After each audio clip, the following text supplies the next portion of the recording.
আসসালামু আলাইকুম সকলকে। আশা করি আপনারা ভালো আছেন। আমরা আজ নতুন আরেকটি ভিডিও আমরা ভেবেছি যে আমরা আলী আলাইসাল্লামকে নিয়ে একটা সিরিজ শুরু করি, কারণ আমাদের এই অল্প জ্ঞানের মধ্যে, এর ইতিপূর্বে আমি বলছি, এই অল্প জ্ঞানের মধ্যে ওনাকে যদি আমরা রিপ্রেজেন্ট, আমাদের যে থট সেটা যদি আপনাদের সাথে রিপ্রেজেন্ট না করতে পারি বা শেয়ার না করে দিতে পারি, তাহলে কিয়ামতের দিনে আল্লাহ তাআলা এই কোশ্চেনটা করতে পারবে যে তুমি কমপক্ষে বলে কেন গেলে না, অন্যরা কাজ করতো।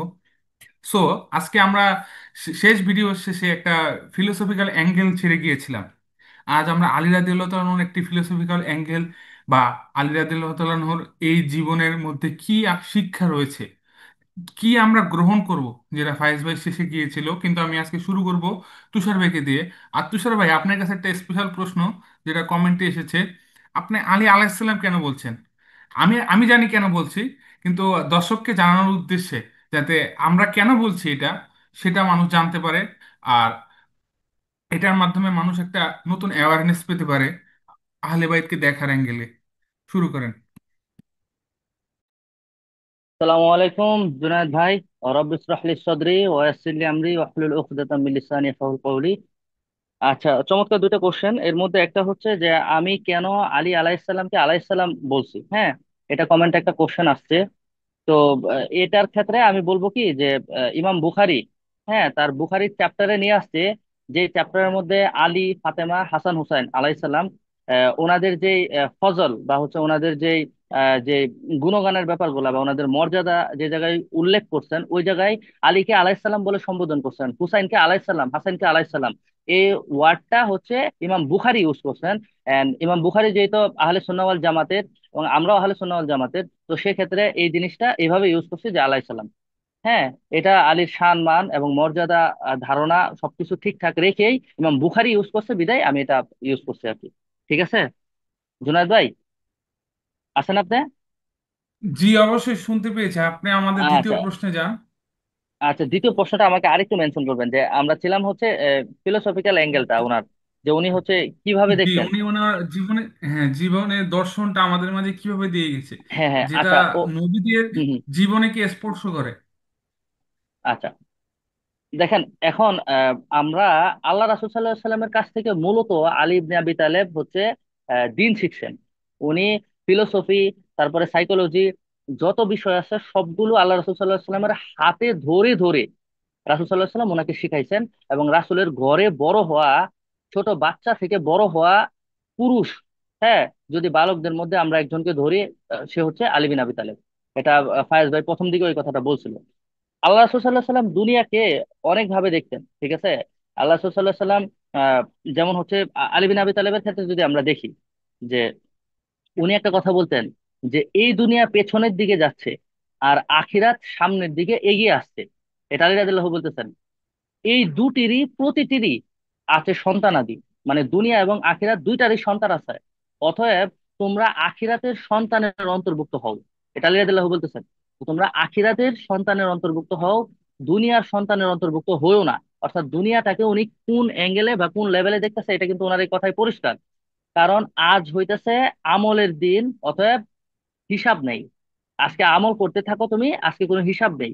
আর আগামীকাল অর্থাৎ মারা যাওয়ার পরে হতে হিসাবের দিন, কোনো আমল নেই। এই যে ওনার এই কথাটা, এই স্টেটমেন্টটাতে বোঝা যায় যে উনি দুনিয়াটাকে কিভাবে দেখছেন। চিন্তা করেন, যে লোকটা হায়দার, যে লোকটা জুলফিকার, যে লোকটা বদর, উহুদ, খন্দরে ফ্রন্ট লাইন থেকে নেতৃত্ব দিছে, ওই লোকটাই আবার রাতের বেলা তাহাজ্জুদে দাঁড়ায়া, এবং ওই লোকটাই হচ্ছে রাতের বেলা ওনার ঘর থেকে এরকম ধরনের শব্দ বের হয়ে আসতো কান্নার, মনে হচ্ছে যে একটা জীবিত ছাগলকে চামড়া ছুলায় ফেলতেছে, এরকম ধরনের কান্না করতেন। মানে মানে ওনার দুনিয়াকে দেখার দৃষ্টিভঙ্গি কিরকম ছিলেন, দিনের বেলা একরকম, রাতের বেলা একরকম, তাই না? এরপরে আলিয়াদুল্লাহ এই কথা বলতেছেন, যে যারা সতর্ক হয়ে জীবিকা নির্বাহ করে তারা ইহকালের সন্তান। ইহকালের সন্তান কারা এবং কারা ইহকালের সন্তান হবে, এটা ডিফাইন করে গেছেন উনি। যারা সতর্ক হয়ে জীবিকা নির্বাহ করেন, ঠিক আছে। এবার আমরা যদি উনার জীবনের দিকে তাকাই, উনার সমসাময়িকী এমন অনেক মিলিয়নিয়ার, ট্রিলিয়নিয়ার, টাকা পয়সার মালিক এবং কোনো কিছুর অভাব ছিল না, এরকম সাহাবা ছিলেন না? উনি কি পারতেন না? হ্যাঁ, রিজিকের ব্যাপারে আহলুল বাইতের আহ, জন্য আল্লাহ রাসূল সাল্লাল্লাহু আলাইহি সাল্লাম দোয়া করে গেছেন যে তাদের রিজিক যাতে সংকুচিত করে দেওয়া হয়। মানে চিন্তা করেন, আমরা এই ধরনের কোনো দোয়া এক্সপেক্ট তো করতে পারি? সম্ভব এটা? যদি আমার কেউ বলে যে আল্লাহ আমার রিজিকের দোয়ার সংকোচন করে দাও, এরকমটা? আল্লাহ তালা তো কোরআনে বলতেছেন যে আমি তো চাই আহলুল বাইত এবং তাদের মধ্যে থেকে সমস্ত ধরনের নাপাকি, সমস্ত ধরনের হচ্ছে আপনার কি যে আহ, ভুল জিনিস, এগুলা হচ্ছে পিউরিফাই করে, পরিশুদ্ধ করে তাদেরকে একটা সুন্দর এবং পরিশুদ্ধ একটা জীবন দেওয়ার জন্য। এই জন্য আপনি দেখেন যে আল্লাহ সাল্লাল্লাহু আলাইহি ওয়াসাল্লাম বলতেছেন যে ফাতেমা রাদিয়াল্লাহু আনহা জান্নাতে মেয়েদের সর্দার, হাসান হুসাইন যুবকদের সর্দার, আলী ইবনে আবু তালেব তাদের বাবা, অর্থাৎ হাসান হুসাইন তাদের বাবা আলী ইবনে আবু তালেব, তার মর্যাদা তার সন্তানদের উপরে। আহলুল বাইতের মর্যাদা আল্লাহ তাদের শান, তাদের মান মানে উঁচুতে নিয়ে গেছে এবং আমাদের উঁচু করে দেখাইছে, এবং আল্লাহ রাসূল সাল্লাল্লাহু আলাইহি ওয়াসাল্লাম এটা আমাদের কাছে প্রেজেন্ট করে গেছেন। এবং ওনাদের কর্ম জীবনেও কিন্তু এরকম। আপনি দেখেন যে আলী আলাইহিস সালাম কখনো হচ্ছে, উনি যখন বাজারে যাইতেন বাজার করতে, ঠিক আছে, বাজার করতে যখন বাজারে যেতেন, বাজার নিয়ে উনি ঘর পর্যন্ত আসতে পারতেন না। কেন? এর আগে হতে সব দিয়ে দিতেন, সব দিয়ে দিতেন। হ্যাঁ, কত সময় গেছে, কত মাস গেছে, কত দিন গেছে এরকম না খায়া ভুখা এবং হচ্ছে আপনার অভুক্ত অবস্থায় জীবন পার করছে। হ্যাঁ, এরপর হচ্ছে উনি কত সিম্পলি জীবন দেখতেন, কত সহজ ভাবে দেখতেন। এটা একটা অ্যাঙ্গেল, আরো একটা অ্যাঙ্গেল আছে। তো এই ক্ষেত্রে যদি বলি যে আল্লাহ রাসূল সাল্লাল্লাহু আলাইহি ওয়াসাল্লাম ওনাকে একটা নাম দিছিলেন যে আবু তুরাব, মানে মাটির মানুষ। ঠিক আছে, উনি মসজিদে যায় মাটির মধ্যে শুয়ে থাকতেন। একদিন মাটির মধ্যে শুয়ে আছেন এবং হচ্ছে আল্লাহ রাসূল সাল্লাল্লাহু আলাইহি ওয়াসাল্লাম ওই জায়গায় গেছেন, যায় হচ্ছে ওনার শরীর থেকে মাটি নিজের হাত দিয়ে ঝাইরে ঝাইরে দিতেছেন এবং পরিষ্কার করতেছেন, আর বলতেছেন যে ইয়া আবু তুরাব, মানে মাটির মানুষ। হ্যাঁ, এটার অর্থ আলী রাদিয়াল্লাহুর কাছে এই নামটা এত প্রিয় ছিলেন যে পরবর্তীতে উনি এই মাটির নাম বাবা মনে মানে, হয়, তাই না? হ্যাঁ, হ্যাঁ মাটির বাবা, হ্যাঁ হ্যাঁ এরকমই। ঠিক আছে, মানে মাটির সাথে সম্পৃক্ত করা হয়েছে আর কি। হ্যাঁ, হুম হুম হুম। তো উনি জীবনকে কিভাবে দেখতেন, উনি উনি হচ্ছে জীবনকে একদম সহজ ভাবে দেখছেন। ঠিক আছে, আবার হচ্ছে যখন আপনার কঠিন হওয়ার ব্যাপার আসে, তখন ওনার চেয়ে কঠিন কেউ ছিলেন না। ঠিক আছে, যখন ওনাকে বলা হয়েছে, এটা আরেকটা লেভেল, আমি যদি বলি আরেকটা অ্যাঙ্গেল। হ্যাঁ, আমরা জানি এটা, যে যখন ওনারে বলা হয়েছে যে আপনার পর আপনি কি কাউকে অভিভাবক বা খলিফা হিসাবে নির্বাচন করে যাবেন না, আবু বকর রাদিয়াল্লাহু ওমর রাদিয়াল্লাহুরে সিলেক্ট করে গেছেন। ওমর রাদিয়াল্লাহু 5 জন শুরা কমিটি বানায়া এদের মধ্যে থেকে একজনকে সিলেক্ট করছেন। তারপর হচ্ছে উসমান রাদিয়াল্লাহুর পরে আলী বিন আবি তালিব কখনো খিলাফাতের জন্য কোনো ধরনের কোনো এক্সপেকটেশন বা কোনো কিছু উনি করেন নাই। ঠিক আছে, এটা আরেকটা অ্যাঙ্গেল। তো উনি যখন মারা যায় এবং এই ব্লাডের ব্যাপারটা আসতেছে, আমি এটা বলতেছিলাম, আপনি আগের ইয়েতে বলছিলেন এই কথাটা, যে আমরা হচ্ছে দুনিয়াকে তো দেব, পৃথিবীকে আমরা দেবার জন্য আসছি নাকি পৃথিবী থেকে নেওয়ার জন্য? আমরা হালাল ভাবে পৃথিবীতে থাকা অবস্থায় পৃথিবীর ক্ষতি করে দিতেছি, কিন্তু এটা আল্লাহর বরত্ব যে আল্লাহ তালা এটার জন্য আমাদেরকে পাকড়াও করতেছে না, তাই না? এই যে আমি বলতেছিলাম যে ব্লাড, আমাদের যে রক্ত, আমাদের শরীরে যে আল্লাহ রক্তটা দিছে, আমি চিন্তা করেন, আমি জাস্ট চিন্তা করতেছিলাম যে সাহাবায়ে কেরাম ব্লাড রে যেভাবে দেখতেন আমরা কি এভাবে দেখি? আমার বয়স আজকে 26 27, আপনার বয়স এরকম, জুনাইদ আছে এই জায়গায়। এই যে এই বয়সে আমাদের যে রক্ত, যে শরীরে যে একটা সামর্থ্য বা শক্তি আসছে, ওয়াল্লাহি পৃথিবীর ইতিহাসে এরকম কখনো মনে হয় হয় নাই। ঠিক আছে, যে এই রক্ত শুধু বিছানায় পড়ে পড়ে নামাজে সিজদায় আর হচ্ছে আপনার প্রার্থনা করে কাটাই দিচ্ছেন, না না ভাই, সাহাবারা এটা এভাবে দেখছেন না। ব্লাড একটা দামি জিনিস, এটা উত্তম জায়গায় প্রয়োগ কিভাবে করতে হবে এটা তারা হারে হারে জানতেন। আপনি দেখেন আমাদের খলিফাদের মধ্যে, হ্যাঁ, উমর ইবনুল খাত্তাব, ব্লাড যাইতেছে আর মারা যাইতেছে, শাহাদাত বরণ করতেছে, কিভাবে ব্লাড নিতেছে আল্লাহ। আল্লাহ তালার কাছে যদি মানুষের সবচেয়ে প্রিয় কোনো জিনিস থাকে থাকে মানুষের মধ্যে, এটা হচ্ছে রক্ত। এবং আল্লাহ এটা দিছে আল্লাহ রাস্তায় ইউজ করার জন্য। চিন্তা করেন আপনি, উসমান ইবনে আফফান ঘরের মধ্যে ওনারে হচ্ছে বন্দি করে যেভাবে হত্যা করা হয়েছে, আমরা যদি সিরাটা যদি দেখি, যে উনি কোরআন তেলাওয়াতরত অবস্থায় ছিলেন এবং ওনারা যখন হচ্ছে আঘাত করা হয় এবং কোরআনের মধ্যে, কোরআনের মুসাহাবের মধ্যে ওনার ব্লাড পড়তেছে। ঠিক আছে, আলী বিন আবি তালেবের ক্ষেত্রে কি হয়েছে, ফজরের নামাজের মধ্যে নামাজে যাইতেছিলেন, খঞ্জর ঢুকাই দিয়া হচ্ছে হত্যা করে ফেলছে, এই যে ব্লাড। ওনারা ভালো করে জানতেন যে এটা কোথায় ইউজ করতে হবে। এই জন্য বদর, উহুদ, খন্দক এবং এই যে যুদ্ধগুলা, এগুলো হচ্ছে ওনারা ওনারা মানে এটা খুব ভালো করে ইউটিলাইজ, মানে উপলব্ধি করছে বিষয়টা, যে কি এটা আমার জন্য না, ঠিক আছে, এটা আমার জন্য আমানত, নিঃসন্দেহে আল্লাহর পক্ষ থেকে, এবং এটা আল্লাহকে দিতে হবে। আর আরেকটা হচ্ছে পয়েন্ট যেটা বলতেছিলাম, যে একটা পয়েন্ট হচ্ছে উনি মানে এত সিম্পলি হচ্ছে পৃথিবী থেকে বিদায় নিছেন, হ্যাঁ, এবং পৃথিবীকে দেখছেন। আরেকটা কি, যে যখন হচ্ছে প্রয়োজন আছে, তখন উনার চেয়ে কঠিন আর কেউ না, যেটা বলতেছিলাম, যে উনাকে বলতেছে যে আপনার পরে আপনি কি কাউকে মনোনয়ন বা হচ্ছে আপনার স্বীকৃত করে যাবেন না বা পরবর্তী লিডার দিয়ে যাবেন না? যেটা কিনা ওই যে বলতেছিলাম যে আবু বকর দিয়ে গেছেন রাদিয়াল্লাহু তাআলা আনহু, উমর দিয়ে গেছেন, তারপর ওসমান রাদিয়াল্লাহু, তারপর উনি বলতেছে যে না, আমি উম্মতকে ঠিক ওইভাবে ছেড়ে যাব যেভাবে আল্লাহ রাসূল সাল্লাল্লাহু আলাইহি ওয়াসাল্লাম দিয়ে গেছেন। মানে ছেড়ে গেছেন উম্মতকে, মানে কাউকে উনি হচ্ছে মনোনয়ন করে যাননি আল্লাহ রাসূল সাল্লাল্লাহু আলাইহি ওয়াসাল্লাম, তাই না? এবং একদল এরকম ছিলেন যারা কিনা চাইতেছিলেন মন থেকে, এবং খিলাফতের হকদার হিসাবে তখন উপযুক্ত ব্যক্তি হিসাবে হাসান ইবনে আলী থেকে আর কেউ ছিলেন না, এবং তার হাতে বায়াত করার জন্য তার জীবন দশাই চাইছিলেন। আলী বিন আবু তালেব বলতেছেন যে না, আমি এটা করব না, আমি হাও বলবো না, নাও বলবো না, আমি ঠিক ওই অবস্থায় রেখে যাব যেভাবে আমার নবী, আমার রাসূল সাল্লাল্লাহু আলাইহি সাল্লাম রেখে গেছেন। আচ্ছা, এখন যদি বলি যে এই যে অ্যাঙ্গেলটা, এই যে পয়েন্টটা, এই জিনিসটা উনি শিখছেন কার কাছ থেকে? নিঃসন্দেহে রাসূল সাল্লাল্লাহু আলাইহি সাল্লামের কাছ থেকে, তাই না? আমি একটা জিনিস দেখতেছিলাম যে গজায়ে হুনাইনের ঘটনাটা, হুনাইনের যে ব্যাপারটা এই যুদ্ধের মধ্যে, যে মুসলিমদের মানে সবচেয়ে ভয়াবহ একটা যুদ্ধ হচ্ছে ফেস করতেছে এটা। ওই যুদ্ধের মধ্যে আল্লাহ রাসূল সাল্লাল্লাহু আলাইহি সাল্লাম এই কথাটা বলছেন যে আহ, আপনার হচ্ছে আল্লাহ রাসূল সাল্লাল্লাহু আলাইহি সাল্লাম এই কথা বলতেছেন যে আনা নাবী লা কাযিব, আনা ইবনুল আনা ইবনু আব্দুল মুত্তালিব। আচ্ছা, আপনি চিন্তা করেন এই অ্যাঙ্গেলটা, যে আনা নাবী লা কাযিব, আনা ইবনু আব্দুল মুত্তালিব। আচ্ছা, দিন প্রতিষ্ঠা হয়ে গেছে, বংশের ব্যাপারটা এই জায়গায় আসবে, দিন প্রতিষ্ঠা হয়ে গেছে, কুরআন আমাদের কাছে আছে, সুন্নাহ আমাদের কাছে আছে, রাসূল সাল্লাল্লাহু আলাইহি সাল্লাম জীবিত, সব প্রতিষ্ঠিত।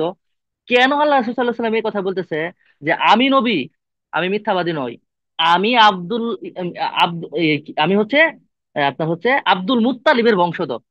কি প্রয়োজন আছে এটা বলার? মানে এটা কি এমনি এমনি বলছে, সিরাতে এমনি আসছে? এটা একটা সাইকোলজিক্যাল, এটা নিজের একটা অ্যাঙ্গেল, এটা আপনি, আইডেন্টিটি অ্যাবসলিউটলি ক্লিয়ার হ্যাঁ, করতে হবে। ক্লিয়ার করতে চাইতেছে, তাইলে হচ্ছে এটা ম্যাটার করে, এটা ম্যাটার করে, ঠিক আছে? বনু একটা এখান হাসিম, থেকে একটা এক্সাম্পল হ্যাঁ হ্যাঁ দিতে হ্যাঁ, চাই, সরি তো সবাই মাঝখান অবশ্যই দিয়ে অবশ্যই বলতেছি। ভাই। এটা দার্শনিক হিসাবে আমি নিজেকে একটা দার্শনিক মনে করি, ছোট দার্শনিক কিন্তু দার্শনিক মনে করি। আমরা সবাই এখানে দার্শনিক আশা করি। তো এখানে বিষয়টা হইলো যে আল্লাহ নবীকে একবার একজন বলছিলেন, আমি জানি না কে ছিলেন, তো একজন এসে বলছিলেন যে আপনার আচ্ছা, ইয়া রাসূলুল্লাহ, আপনারা কাজ করেন, ওই যে কোন ওই যে গনিমতের মাল সম্ভবত ডিস্ট্রিবিউট করতেছিলেন। তো এসে হ্যাঁ হ্যাঁ বলছিলেন হ্যাঁ। যে রাসূলুল্লাহ, সুন্দরভাবে করেন, ঠিকভাবে করেন, ঠিক আছে, যাতে ন্যায় বিচার হয়। তো আল্লাহ নবী একটা সুন্দর উত্তর দিচ্ছেন, এই যে কঠোর হওয়ার জায়গায় কিভাবে ক্লিয়ার থাকতে হয়, নিজের আইডেন্টিটি হুম ক্লিয়ার হুম হুম। করতেছিলেন। বলছেন যে আমি, আমার থেকে ভালো কেউ করতে পারে, আমার থেকে ভালো কেউ ন্যায় বিচার করতে পারে, অ্যাবসলিউটলি ক্লিয়ার। ঠিক আছে, আমি মলা আলীর ব্যাপারে আরো অনেকগুলো এক্সাম্পল দিব আপনার কথার মাঝখানে, ইনশাল্লাহ। আপনি হুম আপনি হুম। বলেন, এটা হ্যাঁ, আমার কোনো এটা প্রবলেম বলার নাই। দরকার ছিল, এই জন্য বলে ফেললাম। আমি এই জায়গায় আপনার এটার সাথে আরেকটু অ্যাড করে দেব, যে এই কথাটা বলে যখন ওই লোকটা চলে যাচ্ছিলেন, ঠিক আছে, তখন আল্লাহ রাসূল সাল্লাল্লাহু আলাইহি সাল্লাম ওই লোকটার দিকে জাস্ট খালি তাকায়াছিলেন, যে কি বলছে চিন্তা করতে পারেন। রাসূল সাল্লাল্লাহু আলাইহি সাল্লামের যে বলতেছে যে ইয়া মুহাম্মদ সাল্লাল্লাহু আলাইহি সাল্লাম, ইনসাফ করিয়েন। আপনি বুঝতেছেন, পৃথিবীতে যে ইনসাফ প্রতিষ্ঠিত করে গেছে তাকে বলতেছে যে ইনসাফ করিয়েন। আল্লাহ রাসূল জাস্ট খালি তার দিকে তাকায় রয়েছে, সে দূরে হাইটা চলে যেতেছেন। জানেন, এই যে লোকটা গেছে না, ওর বংশধর থেকে পরবর্তীতে ওই কাযযাব বেরিয়ে আসছে, যার ব্যাপারে আল্লাহ রাসূল সাল্লাল্লাহু আলাইহি সাল্লাম বলছেন যে পৃথিবীতে আছে নিকৃষ্টতম লোক ছিলেন ওই লোক যে কিনা সালেহ আলাইহিস সালামের উটনীকে হত্যা করছিল। সালেহ আলাইহিস সালামের উটনীকে যে হত্যা করছিল সে ছিল পৃথিবীর ইতিহাসে সবচেয়ে নিকৃষ্ট লোকদের মধ্যে একজন।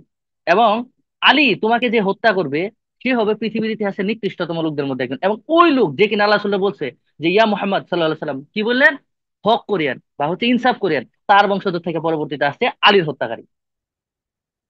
মানে, হ্যাঁ। সুবহানাল্লাহ, তো সুবহান। তো যেটা বলতেছিলাম যে আপনার যে এই যে আল্লাহ সাল্লাহ সাল্লাম যে বলতেছে গজায়ে হুনাইনের মধ্যে এই কথা, যে বর্জ্যকন্তে যখন মানে যুদ্ধের দামামা এত ব্যাপক হারে হচ্ছে আপনার কি বলে যে একটা আকার ধারণ করছে, যে সমস্ত সাহাবা ছিন্ন ভিন্ন, এক একজন এক এক দিকে, ঠিক আছে, আমাদের পরাজয় নিশ্চিত, এরকম একটা অবস্থা। আল্লাহ সাল্লাহ সাল্লাম একা হয়ে গেছেন। ওই অবস্থায় যখন রাসূল একদম পুরো দমে একদম বের হয়ে আসছে যুদ্ধের সরঞ্জামে এবং একা যাইতেছেন আর বলতেছেন যে আনা নাবী লা কাযিব, আনা ইবনুল আব্দুল মুত্তালিব, এই আব্দুল কথা বলতেছেন, মুতালিব। তখন আলী বিন আবু তালেব ওনার হচ্ছে ঘোড়ার লাগাম ধরে রাখতো আল্লাহ সাল্লাহ সাল্লাম। এবং আল্লাহ সাল্লাহ সাল্লাম এক মুষ্টি এক মুষ্টি মাটি হাতের মধ্যে নিয়ে হচ্ছে ছুঁড়ে মারছেন এবং সামনের দিকে যাইতেছেন। আচ্ছা, এটার মিনিং কি, যেটা বলতেছিলাম আমরা, যে এটার মিনিং কি আল্লাহ সাল্লাহ সাল্লাম এটা যে বলছে যে আমার দাদা আব্দুল মুত্তালিব জীবনে তোদেরকে ভয় করে নাই। তোদের এগেনস্টে দাঁড়াইতে বিন্দু মাত্র পা কাঁপে নাই। ঠিক আছে? তো তোরা কিভাবে ভাবলি যে আমি, ঠিক আছে, মোহাম্মদ সাল্লাহ সাল্লাম কিভাবে তোদের এগেনস্টে ফাইট করতে যায় স্যার পিছপা হবো? কেউ থাকুক বা না থাকুক ডাজেন্ট ম্যাটার, আমার দাদা তো কখনো পিছায় যায়নি, আমার বংশধর কখনো পিছায় যায়নি, তাই না? তারপরে হচ্ছে আপনার বনু হাসিম কখনো পিছায় যায়নি। পৃথিবীর ইতিহাসে বনু হাসিমের এই ধরনের কোনো রেকর্ডই নাই। এটা ওই বংশ যারা কিনা যুদ্ধের দুধ পান করে বড় হয়েছে। আবার বলি কথাটা, যুদ্ধের দুধ পান করে যারা বড় হয়েছে তারা ভয় কি জিনিস বুঝবে।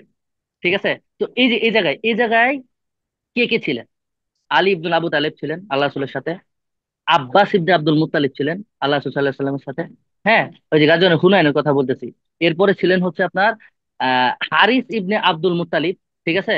ফজল ইবনে আব্বাস রাসূল সাল্লাল্লাহু আলাইহি সাল্লামের চাচাতো ভাই। এই যে একদম আল্লাহ রাসূলের সাথে যারা বড় হয়েছে, আহলুল বাইত, যারা কিনা আল্লাহ রাসূলের দৃষ্টিভঙ্গি থেকে, আল্লাহ রাসূলের হাত ধইরা, আল্লাহ রাসূলের ব্রেনে কি চলতেছে এটা তাদের মধ্যে হচ্ছে আপনার ইনপুট হয়েছে।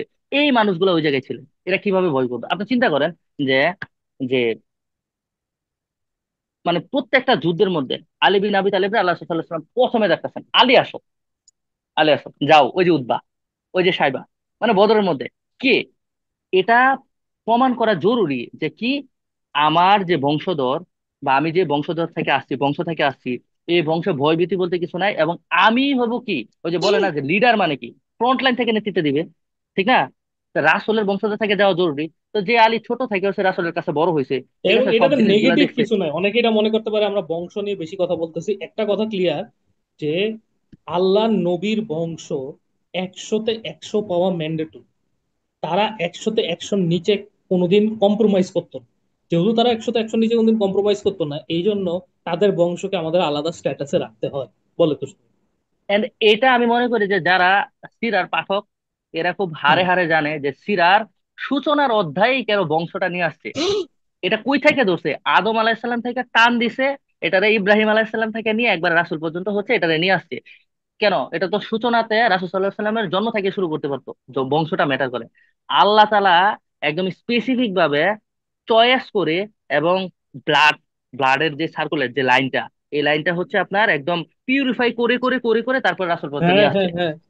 তাই না? তো এটা এটা যারা, আমি বলতেছি যে যারা সিরা রিডার, যারা সিরা পড়ে পড়তেছে, তো তারা এই জিনিসটা জানার কথা যে বংশের গুরুত্বটা কিরকম। ঠিক আছে? এটাকে আমি আরেকটা কথা বলে নিই, যে আল্লাহ রাসূল সাল্লাল্লাহু আলাইহি সাল্লাম তো ইয়াতিম ছিলেন, তাই না? হ্যাঁ, আমি সিরাতে এটাও পাইছি যে আল্লাহ রাসূল সাল্লাল্লাহু আলাইহি সাল্লামের সাথে মক্কাতে বনু হাশিমের সাথে, অর্থাৎ আল্লাহ সাল্লাল্লাহু আলাইহি সাল্লামের সাথে আবু জাহেল এবং তার যে কাবিলা ছিল, হ্যাঁ, তারা কিংবা হচ্ছে আপনার, আমি যদি ভুল না করি, যে বনু উমাইয়া কোন একটা কাবিলা হচ্ছে নাইনসাফি করছিল। এটা কখন? এটা হচ্ছে আপনার আল্লাহ রাসূলের নবুয়তের আগে। ঠিক আছে? আল্লাহ রাসূলের যে মামার বংশ, মামার যে বংশধর, মানে আল্লাহ রাসূলের মাতার যে বংশধর ভাই, মদিনা থেকে, হ্যাঁ, এরা পুরো দল বল সহ একটা সারিয়া অভিযানে আসছে। ঠিক আছে? কি জন্য আসছে? আমার ভাগিনার হক নষ্ট হইতে দেব না, গলায় এসে পারাদা ধরছে। ঠিক আছে? যে এরপর যদি এই ধরনের কোনো কিছু শুনি, ঠিক আছে, তাইলে হচ্ছে বিন্দুমাত্র ছাড় নাই। ঠিক আছে? ওই মদিনা থেকে ছুটে আসছে এরকম। তো ব্যাপারগুলো ম্যাটার করে। আপনি দেখেন যে মানে এটা একটা বংশীয় যে একটা ব্যাপারটা, আপনি দেখেন সাদ বিন মুয়াজ রাদিয়াল্লাহু, সাদ বিন মুয়াজ, ওই যে মদিনার আউস বা খাজরাজ হুম, গোত্রের যে হুম, নেতা। আচ্ছা, হুম, হুম, হুম। আপনার উনার উনার যে হচ্ছে আপনার ইয়া ছিল, এই আবু সুফিয়ান বা হচ্ছে মুগিরা ইবনে শুবা, যে কোনো একজন হবে, হ্যাঁ, যে মক্কাতে তার ভালো ফ্রেন্ড ছিল, বন্ধু ছিল। হ্যাঁ, ঠিক হ্যাঁ, আছে? মুগিরা সুলতান, আবু সুফিয়ান। মুগিরা ইবনে শুবা, মুগিরা ইবনে শুবা, তাইলে সাদ বিন আবু সাদ বিন মুয়াজ, সাদ বিন মুয়াজ রাদিয়াল্লাহুর ফ্রেন্ড ছিলেন।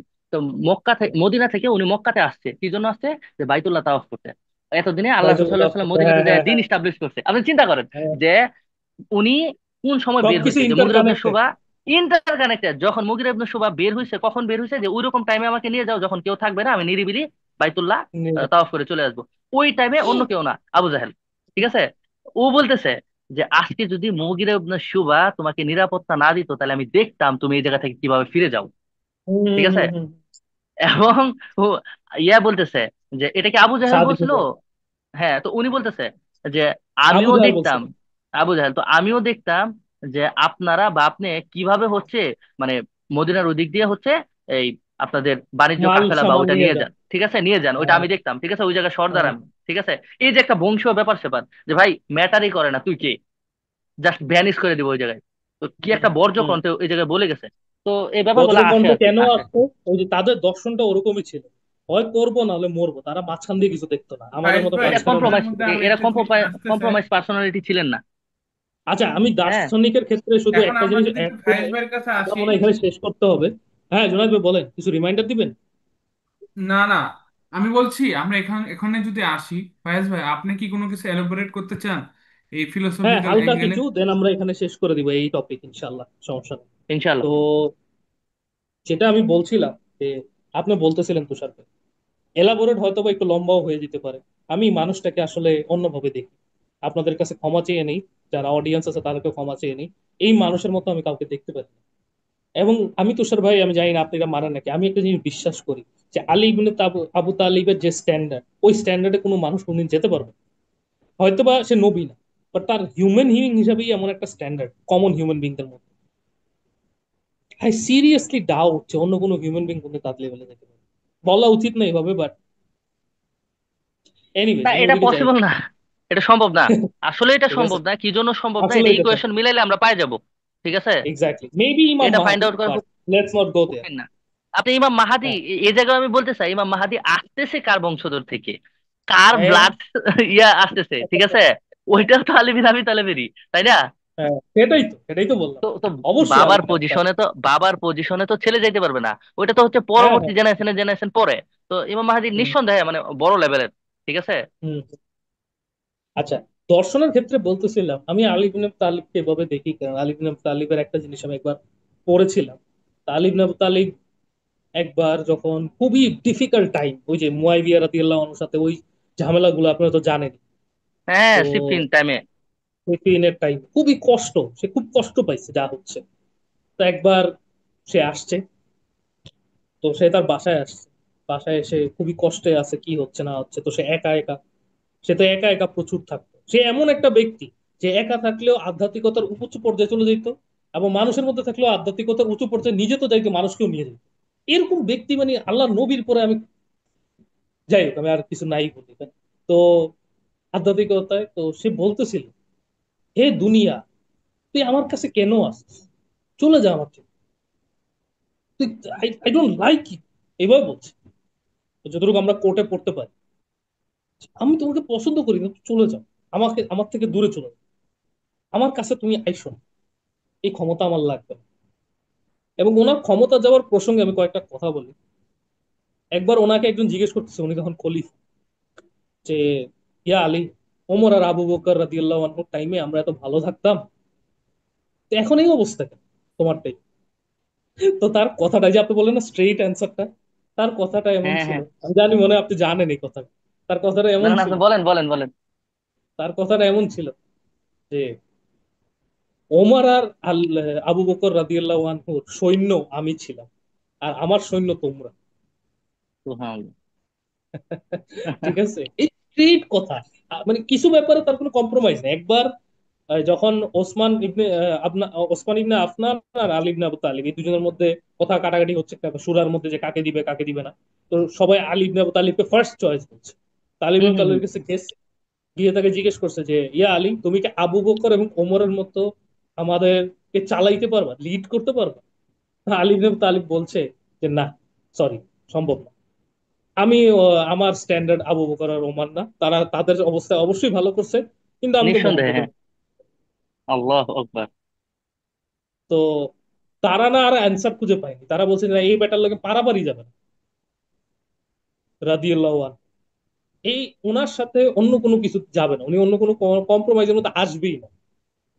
আমরা না, আমরা ইসলামের মধ্যেও মাঝে মাঝে কথা বলে ফেলি যে আচ্ছা, ইসলামিক শাসনের জন্য এই জিনিসটা আমরা একটু কম্প্রোমাইজ করে ফেললাম, এই জিনিসটা একটু কম্প্রোমাইজ করে ফেললাম। ঠিক আছে, হকের বাইরে যাইতেছে, কিন্তু বড় পরিসরে চিন্তা করে একটু কম্প্রোমাইজ করে ফেললাম। উনি বড় ছোটর বিষয় না, আল্লাহর নিয়মে কোনো কম্প্রোমাইজ নাই, তুই না মানলেন না, এখানে বড় ছোটর বিষয় নেই, আমার ক্ষমতা ধরে রাখার কোনো ইচ্ছা নেই, সবাই মরে যাক, সবাই মরে যাক, কোনো সমস্যা নেই। এটা হইলো ওনার দর্শন। আচ্ছা ভাই, আমি এই জায়গায় একটু অ্যাড করব, ঠিক আছে। জি আপনার জি কথা থেকে অবশ্যই। চমৎকার একটা জিনিস আমার হচ্ছে মাথায় আসলো, যে বিষয়টা হচ্ছে এরকম, যে আপনি দেখেন যে এই মানুষটার যে কষ্টের লেভেল, যেই জি। লেভেলের কষ্ট উনি করছেন, এরকম হুম লেভেলের কষ্ট আমি আর কাউরে করতে দেখি নাই। কি জন্য আপনি দেখেন, হুম যে যখন আবু বকর রাদিয়াল্লাহু মারা যায় তখন উনি কি হুম, কষ্ট নিয়ে মারা গেছেন আপনি বলেন। যে উনি এই কষ্ট নিয়ে মারা গেছেন যে আমরা রাসূলুল্লাহ সাল্লাল্লাহু আলাইহি সাল্লামকে হারাইছি। আবু বকর কিন্তু এই জিনিসটা দেখে যায় না যে উমর ইবনুল খাত্তাব মারা গেছে, বুঝতেছেন? আচ্ছা, উমর ইবনুল খাত্তাব ডাবল কষ্ট যে কি, আল্লাহ রাসূল সাল্লাল্লাহু আলাইহি সাল্লাম মারা গেছেন এবং আবু বকরের আবু মতো বকর। এরকম একটা গ্রেট লিডার, আমরা উম্মতের যে সবচেয়ে বেশি ফিকির করতো, এত মহব্বত করতো উম্মতের, এত দরদের সহিত দেখতো, এরকম একটা লিডার আমরা হারাইছি। এখন কিভাবে সামাল দিব? এই যে একটা ডাবল শক উমর আব্দুল খাত্তাব। আচ্ছা, এরপরে দেখেন যে আপনি যদি উসমান রাদিয়াল্লাহুর কথাটাও যদি বলেন, যে ওনারা কিন্তু আলী রাদিয়াল্লাহুর কথাটা যখন আসে চোখের সামনে, আল্লাহ রাসূল মারা গেল, যে কিনা ছোট্ট এই আলীরে বালক বয়স থেকে নিয়ে নিজের ঘরে, ঠিক আছে, খাওয়াইছে পড়াইছে রাখছে, নিজের মেয়ের সাথে বিয়ে দিছে, ঠিক আছে, একসাথে কত মোমেন্ট কত স্মৃতি, ঠিক আছে, এই রাসূলরে হারাইলো। হ্যাঁ, এরপর হচ্ছে আপনার তার প্রিয়তম ওয়াইফ, ঠিক আছে, ওই ওই ওইটা একটা অন্য ধরনের একটা পয়েন্ট, ওইটাতে আমরা ইনশাল্লাহ যাব। অন্য তো ধরনের একটা ওনারে সম্পর্ক। হারাইলো, আমি অন্য ধরনের পৃথিবীর একটা সম্পর্ক, সমস্ত হ্যাঁ হ্যাঁ। স্বামী এবং স্ত্রীকে রিকোয়েস্ট করব যে জীবনে যদি ভালোবাসা বলতে কিছু বুঝতে চায় এবং এই জুটিটা বিবাহিত দেখো। জীবন বলতে, সাংসারিক জীবন বলতে কিছু বুঝতে চায়, একমাত্র ওই দুজনই আছে, আর কেউ নেই। কেউ নেই হ্যাঁ, মানে নবীদের তো পরে অবশ্যই। চিন্তা করেন যে যেই ফাতেমা রাদিয়াল্লাহু তাআলা আনহা, হ্যাঁ, উনি হচ্ছে আপনার হাসান হুসাইনের মতো এত সুন্দর দুইটা উপহার আলী বিন আবি তালেবরে দিছে, আপনি বুঝতেছেন? যে যে আলী বিন আবি তালেব এই জিনিসটা সৌভাগ্য অর্জন করছে যে আমার সন্তান দুইজন জান্নাতের যুবকদের সর্দার। এই যে একটা মানে খুশি, এই যে একটা সৌন্দর্য, কে দিছে এটা? এটা ফাতেমা রাদিয়াল্লাহু আনহা দিছে। উনি আলী বিন আবি তালেবের জীবন দশায় মারা গেল, আবু বকর রে হারাইলো, উমর রে হারাইলো, উসমান রে হারাইলো। এত কিছু হারানোর পরও, এত কিছু ফেস করার পরে যেই মাত্র আইসা খিলাফা সিস্টেমের মধ্যে বসলো, আমি যতটুকু জানি যে 58 বছর বয়সে উনি খিলাফা সিস্টেমে বসছে, 63 বছর বয়সে মারা গেছে। 5 বছর 4.5 বছরের মতো উনি সিস্টেম ছিল। একটা দিন ওই রকম পার করে নাই যেরকম দিন আবু বকর পার করছে রাদিয়াল্লাহু তাআলা আনহু। একটা দিন ওইরকম পার করে নাই যেরকম উমর ইবনুল খাত্তাব পার করছে। উনি যে কোন লেভেলে দিন পার করছে এটা উনি জানে আর খোদা তাআলা জানে। যদি ডিটেইলে মানে পড়ি আমরা তাহলে বিষয়টা বোঝা যায় যে একটা দিন ওরকম ছিল না যে উনি আপনার হচ্ছে ওনার বাসগৃহ থেকে, আমি যতটুকু জানি যে হচ্ছে দূরে একটা কুয়া ছিল, একটা কুয়া ছিল। উনি ওনার এই জিনিসটা উনি ডিপলি হচ্ছে ইয়ে করতেন যে উনি বলতেন যে নিজের কষ্ট, নিজের যে দুঃখ, ঠিক আছে, এগুলা মানুষের কাছে বলতে নাই। এটা ওনার একটা পয়েন্ট অফ ভিউ, ওনার একটা দেখার দৃষ্টিভঙ্গি খুব চমৎকার, যে নিজের কষ্ট আল্লাহর কাছে বলো, আল্লাহর কাছে যাবো। উনি প্রায় সময় নিজের হচ্ছে ওই খুশি আর কুয়ার কাছে কষ্ট যায়, মানুষকে বলতে নাই। হ্যাঁ, ওই কুয়ার কাছে যাইতেন, যে বৈশা বৈশা অঝোরে কান্না করতেন আর আল্লাহর কাছে বলতেন। এবং এটা বলতেন যে ওই কাযযাব এখনো কেন আসে না। আপনি চিন্তা করেন একটা মানুষ তার জীবনে কি পরিমাণ পেইন পাইলে এই কথাটা আল্লাহর কাছে বলতে পারে, যে আল্লাহ ওই কাযযাব বা ওই লোক এখনো কেন বের হয় নাই, যার কথা আল্লাহ রাসূল সাল্লাল্লাহু আলাইহি ওয়াসাল্লাম বলতেন যে আলী ওই সময়ের কথা চিন্তা করো যখন আল্লাহ রাসূল বলতেছে যে তোমার শির মুবারকে হচ্ছে আঘাত করা হবে এবং এই দাড়ি রক্তে রঞ্জিত হবে। আলী নিজে বলতেছে যে কেন ওই সময় আসে না, কি পরিমাণ পেইন পাইলে এই কথাটা বলতে পারেন একজন মানুষ। মানে জাস্ট ভাবা যায় না, এটা জাস্ট ভাবা যায় না, ঠিক আছে। ওনারে পৃথিবীর তো হম হম। পৃথিবীর এত বড় একটা মানুষকে পৃথিবী কত কষ্ট দিচ্ছে।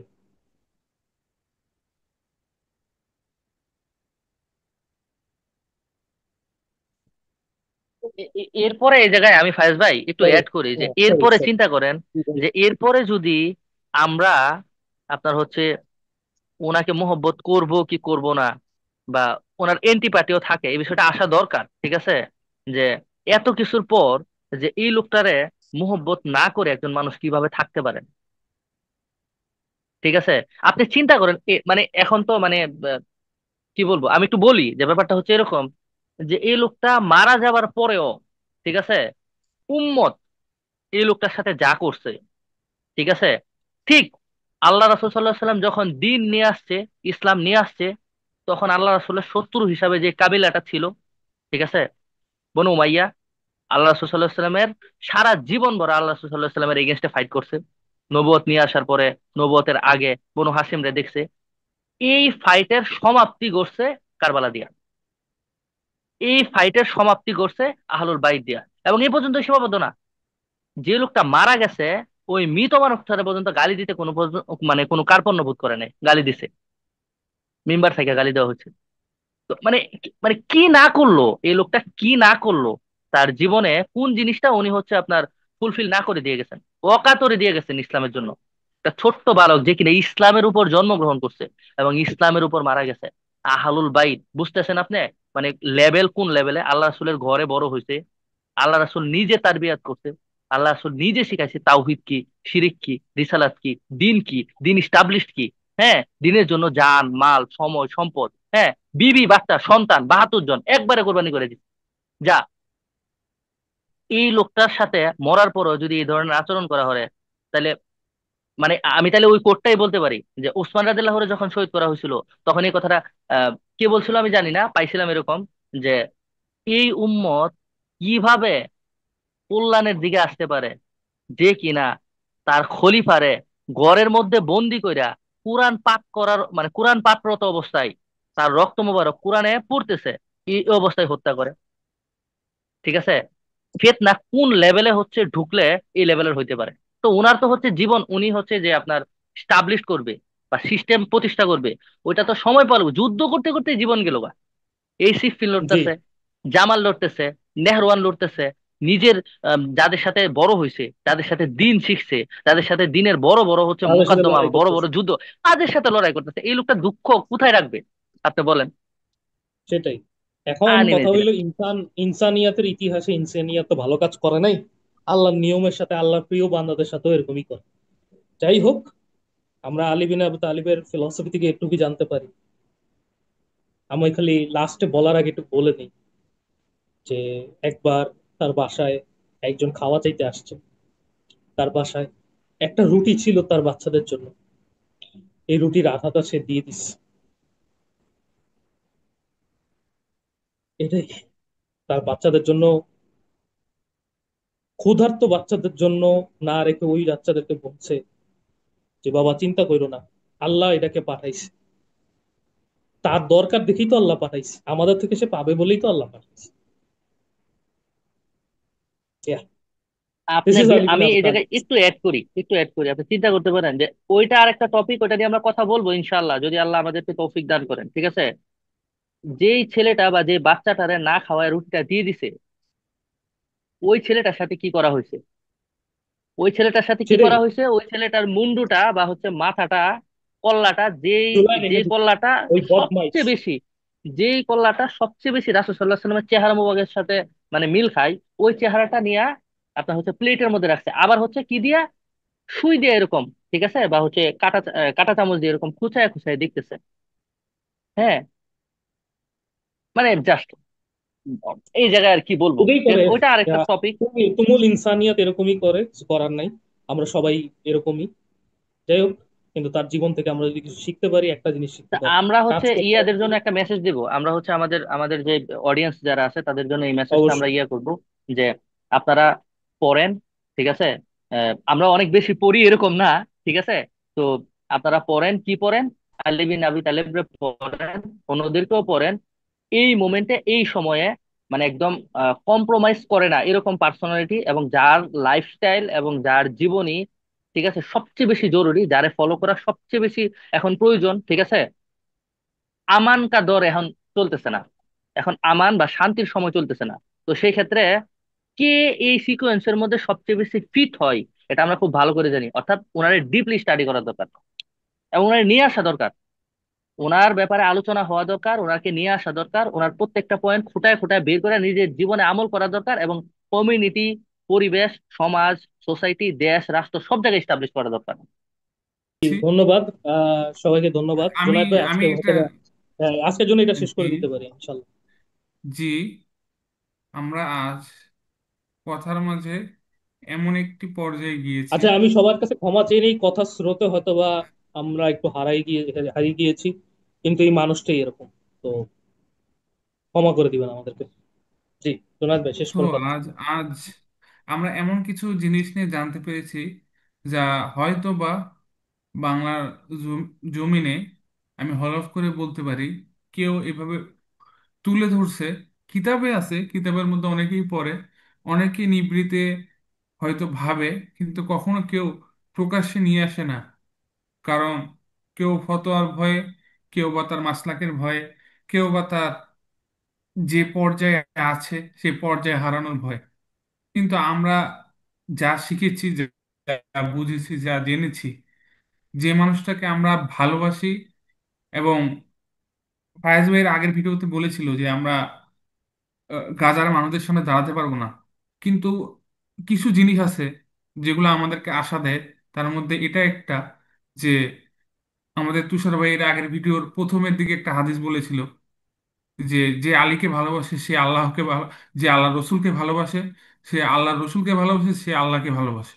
সো এই কানেকশন, এই ভালোবাসার অ্যাঙ্গেলটা থেকে হয়তোবা আমরা কিছু উপকার আখিরাতে পেতে পারি। তাই সবার কাছে অনুরোধ, আবারও অনুরোধ, আবারও অনুরোধ যে আপনারা আলী আলাহিসাল্লামকে নিয়ে পড়েন, জানেন, শেখেন, এবং আপনাদের সেই মানুষটার প্রতি একটা মহব্বত সৃষ্টি করেন, যে মহব্বতটা আল্লাহ তাআলা আপনাদেরকে দিবে বলে আমি আশা রাখি। সো আজকে এখানেই শেষ করছি। ইনশাল্লাহ আলী রাদিয়াল্লাহু আনহুর ভালোবাসার একটি নতুন অধ্যায় নিয়ে আমরা হাজির হব। আসসালামু আলাইকুম ওয়া রাহমাতুল্লাহি ওয়া বারাকাতুহু।